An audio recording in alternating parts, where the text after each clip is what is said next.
Conectamos a esta hora con nuestro segundo invitado de Directo a América para seguir analizando cuál es el impacto de la muerte de la reina Isabel II y qué monarquía es la que recibe el rey Carlos III. Conectamos entonces a esta hora con Eric Fajardo. Él es profesor e investigador universitario y tiene una maestría en comunicación política y es además especialista en análisis de conflicto. Eric, bienvenido. Lo saludamos a usted que está en Virginia, Estados Unidos. Y quiero preguntarle precisamente a propósito de su tema de especialización y es preguntarle sobre el conflicto norirlandés con Reino Unido y con los ingleses. ¿Cuál fue el papel de la reina? Y recordemos que este conflicto armado lo desató precisamente qué tan adeptos se consideraban o no los norirlandeses a la corona británica o qué tan irlandeses se sentían. Bien, gracias. Creo que es fundamental analizar el papel de Isabel II en la historia, no solamente de Inglaterra, sino de esto que ha venido a llamarse el Reino Unido, porque ella se ha convertido, desde mi punto de vista, en el catalizador cultural, político, histórico de la transición de lo que solía ser el Imperio Británico o Gran Bretaña a lo que hoy día se conoce como el Reino Unido, es decir, de la concepción del imperio a la concepción actual de la mancomunidad. Las islas, las 5 islas, es una mancomunidad junto con otros 52 países que se declaran súbditos de la influencia cultural de lo que alguna vez fue un imperio. En esa transición, en las corrientes postcoloniales y neoindependentistas entre los 60 y la actualidad, sin duda ha sido una pulseta permanente la relación de lo que solía ser la cabeza o la capital de la Gran Bretaña con algunos otros países con los que comparte fuerte identidad cultural, como Irlanda, Gales, Escocia, pero también con los que hay o hubo relaciones de subordinación que subvirtieron y que generaron en esos países movimientos independentistas, movimientos de liberación que contendieron en términos militares con seguramente la égida o con el régimen de la Gran Bretaña. Hoy día, sin embargo, podemos decir, sin temor a equivocarnos, que este papel de 69 años en la corona de Isabel II fue algo que galvanizó, más allá de la historia política y más allá de los desencuentros ideológicos, la existencia y la coexistencia entre los miembros de la mancomunidad.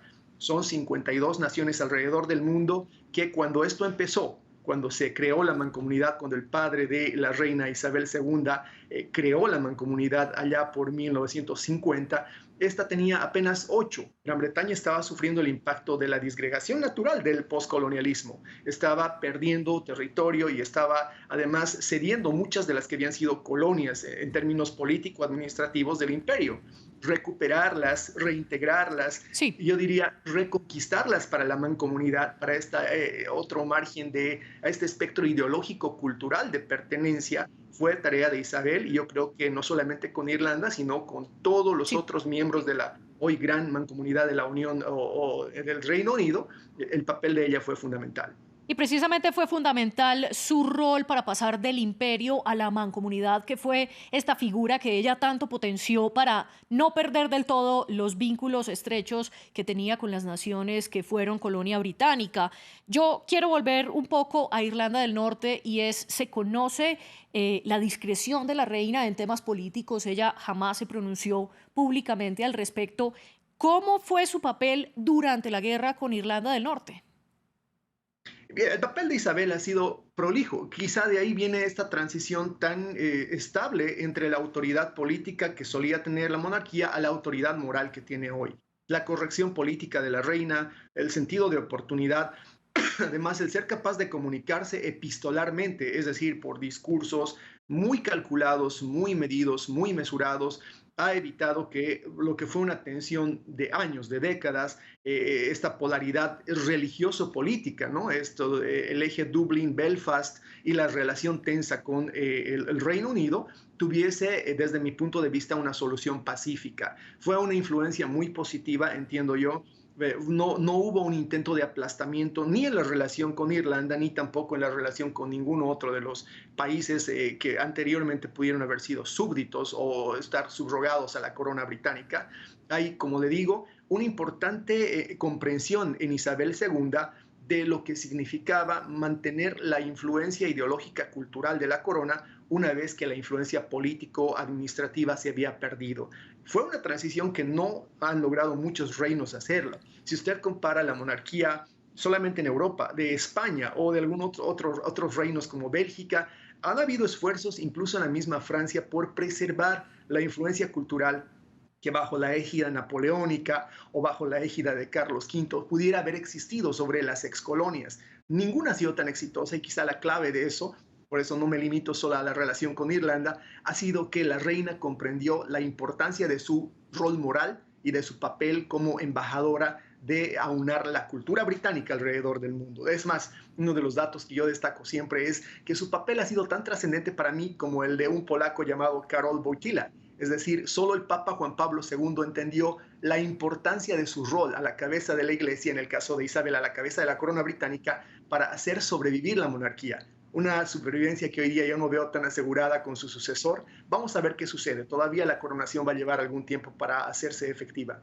Y antes de hacer ese repaso por las consecuencias y qué le puede esperar al nuevo monarca, quiero detenernos en otra de las guerras que le tocó a la reina Isabel durante su mandato y fue la guerra de las Malvinas, donde además tuvo una gran diferencia con Margaret Thatcher. ¿Cómo fue este rol moral del que usted nos habla de la reina respecto a la guerra de las Malvinas, que es mucho más cercana a nosotros?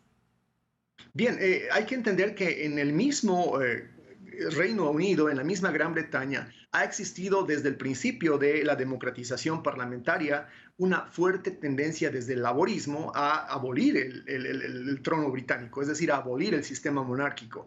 Hay en la ciudadanía, hay en los británicos un fuerte arraigo, una raigambre profunda de lo que significa esta autoridad moral, esta institución más de corte cultural, antropológico que político, pero también han habido importantes movimientos durante, antes y después de la Revolución Industrial buscando la abolición del sistema monárquico.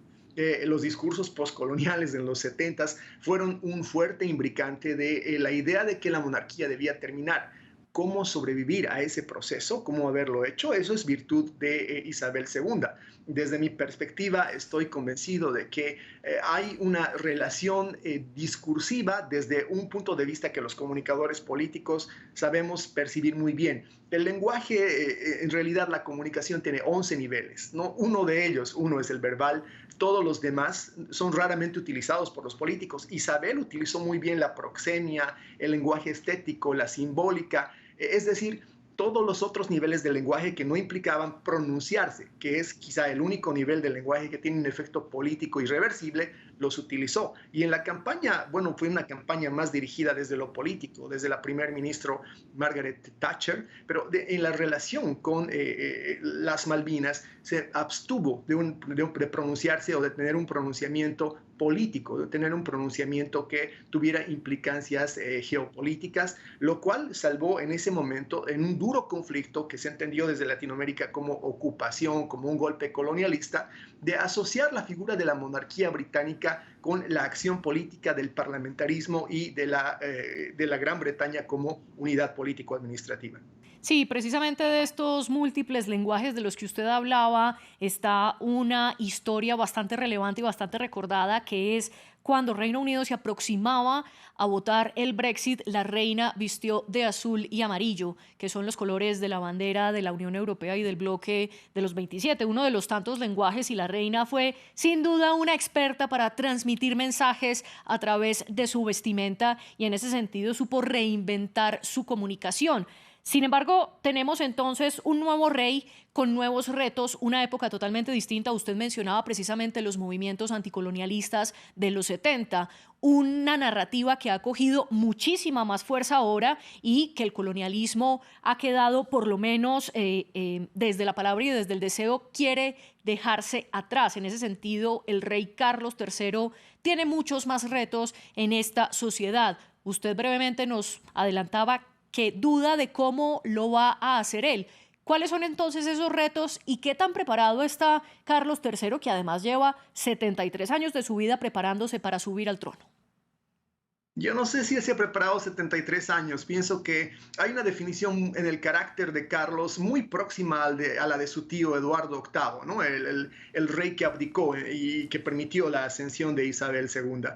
Yo lo veo muy dentro de la lógica de ese pariente que él tiene, de querer una vida personal o de haber ambicionado durante muchos de esos 73 años, más el tener una realización como individuo que el asumir un rol de símbolo, porque eso es en realidad la corona británica, es un símbolo. Y el rey o la reina, y eso es lo que por 69 años hizo Isabel, al enorme costo que seguramente eso tuvo en lo familiar y en lo personal, eso fue lo que ella construyó. ¿Cuánto puede sobrevivir esta imagen de lo que la realeza es?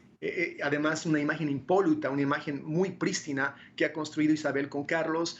Tengo severas dudas. Los escándalos de corrupción han salpicado permanentemente el comportamiento del príncipe Charles como individuo. Las denuncias de The Sun se multiplicaron apenas meses atrás respecto a la manera como su fundación recibió dinero de otros gobiernos, recibió dinero de Bin Laden, de la familia Bin Laden. Es decir, estamos ante una situación de no estoy seguro si va a poder preservar la imagen de autoridad moral que se necesita en una regencia que hoy día está, yo desde mi punto de vista lo veo, más aún bajo fuego que en los mismos 70. El globalismo y el laborismo van a ser un factor de asedio permanente y vigilante del comportamiento político de este regente. Viene en una crisis política en este momento Gran Bretaña, en la cual no solamente el rol de Liz Truss, la nueva primer ministro, sino y sobre todo el rol social, la Sí. manera como va a simbolizar el rey estos valores de la Gran Bretaña van a ser fuertemente vigilados. Estamos entonces en Sí, una situación que yo diría, sí, adelante. quiero interrumpirlo porque no quiero despedirlo sin antes preguntarle y pedirle que acerque este tema un poco más a nuestra audiencia. Y digo en América Latina, donde no tenemos monarquías ni reinados. ¿Cómo implica esto y qué efectos tiene en la vida cotidiana de los británicos este rol social y este impacto moral del rey? Oh, es definitivo. Y yo lo asociaría, ya que vamos a hablar con Latinoamérica, con el impacto que algunos símbolos telúricos, algunos símbolos en la tradición indígena, clase media en Latinoamérica tienen. En el Perú, en la zona andina, el tema de la Pachamama, ¿no? La madre tierra, la relación con la madre tierra. Eso es lo que Isabel construyó durante su periplo de 69 años a bordo del Britannia. Me gusta decir que su palacio no fue Buckingham, su palacio fue el Britannia. Ella construyó una relación así de cercana, así de telúrica como seguramente las culturas americanas tienen con la idea de la madre tierra. Es una asociación inmediata que pesa en el imaginario británico, que es una situación de orgullo y de reconocimiento, es Sí. un elemento de identidad.